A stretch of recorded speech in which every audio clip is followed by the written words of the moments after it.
सास की जादुई शक्ति। कौशल्या ने एक रात सपना देखा। कौशल्या राजपूत, तुमने किए हैं जीवन में अच्छे अच्छे कर्म, इसलिए अब से जब तुम चाहो गायब हो सकती हो, जिसके लिए तुमको सिर्फ चुटकी बजानी होगी और चुटकी बजाते ही तुम गायब। बस एक बात का ध्यान रखना, जहां तुमने कोई गलत काम किया तुमसे ये शक्ति वापस ले ली जाएगी। कौशल्या की नींद टूट जाती है। ये कैसा सपना था? गायब हो जाऊंगी मतलब? हे भगवान, कंबल ओढ़ के सो जाती हूँ, सपना कंबल के अंदर नहीं घुस पाएगा। कौशल्या डर के मारे कंबल ओढ़ के सो जाती है। सुबह कौशल्या मंदिर जाने लगती है। अरे बहू, जल्दी चल, भिखारियों को खाना भी तो खिलाना है। हाँ माँ जी, अभी आई। आज तो खीर और पूरी बने हैं, सब खुश हो जाएंगे। दोनों सास बहू कार से खाने का सामान लेकर मंदिर पहुंचते हैं और भगवान की आराधना के बाद मंदिर के बाहर बैठी भिखारियों को खाना खिलाने लगते हैं। दीदी, आप हर हफ्ते आते हो, इतना सारा करते हो हम लोगों के लिए। मैं आपके लिए रोज अलग से दुआ मांगता हूँ। ये तो फर्ज है हमारा। दीदी, थोड़ी पैसों की मदद हो जाती तो अच्छा होता। बड़े चौराहे पे मेरी बीवी भीख मांगती है, उसका इलाज करवाना है, 100-200 रुपए लग जाएंगे। कौशल्या उसी वक्त भिखारी को 500 का नोट दे देती है और दोनों सास बहू वहां से लौटने लगती हैं। तभी कौशल्या को कोई शंका होती है। अब बहू रुक, तो मैं अभी आई। कौशल्या वापस वहीं जाती है तो देखती है कि भिखारी वहां है ही नहीं। कौशल्या को रात का सपना याद आता है। वो चुटकी बजा के गायब हो जाती है और सीधे भिखारी के पास पहुंचती है, पर भिखारी को वो दिखाई नहीं देती। कौशल्या देखती है कि भिखारी उन पैसों से शराब खरीद रहा है और कौशल्या उसे वहीं एक चाटा मारती है। अरे कौन है बे? एक और चाटा पड़ता है। अरे कौन है? कौन है? हिम्मत है तो सामने आओ। भिखारी को झूठ बोलने पर तड़ातड़ चांटे पड़ते हैं। वो वहां से भाग खड़ा होता है। कौशल्या चुटकी बजा के वापस बहू के पास आ जाती है और मन ही मन सोचती है, ऐसे तो मैं कितने गलत काम रोक सकती हूँ, कितनी ताकतवर हूँ मैं, किसी को पता भी नहीं चलेगा। सासू माँ, आप क्या सोच रही हो? अब कुछ नहीं, कुछ भी तो नहीं। ठीक है, मुझे ना थोड़े पैसों की जरूरत थी। मेरे कजिन भाई है ना, उनकी तबीयत थोड़ी इधर उधर हो रही है। वो तो खुद से नहीं कहेंगे कि पैसे दे दो, पर बहन होने के नाते मेरा तो फर्ज बनता है ना कि भाई की मदद करूं। अरे हाँ हाँ, ले जाना पैसे। पैसे इसीलिए तो कमाते हैं कि जरूरत में काम आ सके। घर पहुंच के कौशल्या अपनी बहू को 10,000 रुपए दे देती है। कब जाएगी तू मायके? अम, कल शाम की ट्रेन है। दोनों काम में लग जाती हैं। तभी काम वाली दीदी वहां आती है। आज ना मैं आप लोगों के लिए पनीर बनाऊंगी। ठीक है, मंगवा लेती हूँ पनीर। पड़ोस की दुकान वाला पनीर दे जाता है और काम वाली बाई पनीर से रेसिपी बनाने लगती है। आज अपनी सुपर पावर काम वाली बाई पे ट्राई करती हूँ, देखूं तो सही किचन में करती क्या है ये। सास चुटकी बजा के गायब हो जाती है और किचन में पहुंचती है। बाई को खबर भी नहीं है कि कौशल्या भी किचन में ही है। आज तो मैं भी पनीर की सब्जी बनाऊंगी रात को अपने घर, और थोड़ा सा घी भी रख लेती हूँ। वैसे भी कौशल्या बुढ़िया खा खा के मोटी हो गई है।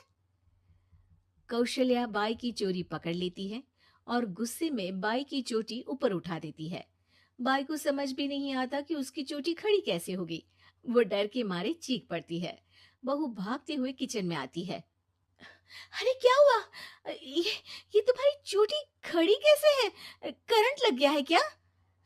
पता नहीं, शायद किचन में ना भूत है। बाई वहां से भाग खड़ी होती है और कौशल्या चुटकी बजा के अपने कमरे में टीवी देखने लगती है। बहू वहां जाती है। माँ जी, किचन में ना भूत है, बाई भाग गई। अरे भागने देना, भूत का तो पता नहीं, किचन में चोर जरूर था और वो थी अपनी काम वाली। अच्छा हुआ चली गई। बहू को कुछ समझ नहीं आया। उसने किचन में जो देखा उसके सदमे में जो थी वो अभी तक। अगले दिन बहू अपने मायके के लिए निकल जाती है। कहीं भिखारी और काम वाली की तरह बहू भी तो मुझे धोखा नहीं दे रही। अरे कहीं वो पैसे ले जाके शॉपिंग तो नहीं करने वाली ना। अभी पता लगाती हूँ। मुझसे कुछ छिपा है भला। जैसे भगवान सब देख रहा है वैसे ही मैं भी सब देख रही हूँ। सास को अपनी शक्ति पर घमंड आ गया था। वो अब अच्छे काम करने की जगह अपनी शक्ति का इस्तेमाल खुद का शक मिटाने के लिए कर रही थी। वो चुटकी बजाती ही बहू के मायके चली जाती है। भैया, आपने बताया क्यों नहीं कि इतनी तबीयत खराब है? अरे तेरी सास बूढ़ी हो गई है, इतना भला काम करती है, उनकी मदद कौन करता है? यहाँ तो और भी लोग हैं ना। भैया, मेरे पास कुछ पैसे हैं। आप दूसरे डॉक्टर को दिखा दीजिए ना। अरे मुझे लगता है कि मेरा टाइम आ गया है, मुझे जाना होगा। कमरे में भाई की आत्मा को लेने यमदूत आ चुके थे। कौशल्या भले ही किसी को नहीं दिख रही थी, पर यमदूत ने उसे देख लिया। यही आत्मा है शायद, परछाई दिख रही है, पहले ही तैयार खड़ी है। अरे आप कौन हो? यमराज का नाम सुना है? हैं? आप यमराज हो क्या? नहीं, हम उनके यहाँ जॉब करते हैं, आत्मा उठा के ले जाते हैं डिलीवरी वाले। चलो अब तुम्हारा टाइम पूरा हो गया। अरे आप शायद ना वो बिस्तर पर पड़े आदमी की आत्मा को लेने आए हो। मैं तो बस यहाँ देखने आई थी कि मेरी बहू कहीं मुझसे पैसे लेकर शॉपिंग करने तो नहीं चली गई ना। मतलब तुम्हारे पास शक्ति है गायब होने वाली? हाँ। तुम ऐसे तुच्छ काम में उपयोग कर रही हो ऐसी दिव्य शक्ति का। अब तो तुमको ही लेके जाऊंगा। अरे नहीं नहीं, कल मुझे किटी पार्टी में भी तो जाना है। अब नरक में ही करना किटी पार्टी। नहीं नहीं नहीं। 3 बार नहीं क्यों बोल रही हो? टीवी सीरियल चल रहा है क्या एकता कपूर का? अरे प्लीज मुझे जाने दो। आप तो उस बीमार आदमी की आत्मा को लेने आए थे ना। गलत डिलीवरी करोगे तो यमराज डांटेगा ना। बात तो सही कर रही हो, पर हमको उस पे दया आ गई। अभी उसकी उम्र ही क्या है, पर कुछ तो लेके जाना पड़ेगा ना। एक काम करो, अपनी शक्ति दे दो, गायब होने वाली। हैं? अरे क्यों? तुम पृथ्वीलोक का भ्रष्टाचार रोक सकती थी, चोरी रोक सकती थी, अरे कोरोना रोक सकती थी, पर तुमने अपनी बहू की जासूसी करना शुरू कर दिया। अरे लेकिन किंतु परंतु। यमदूत सास की शक्ति लेके वापस चले जाते हैं।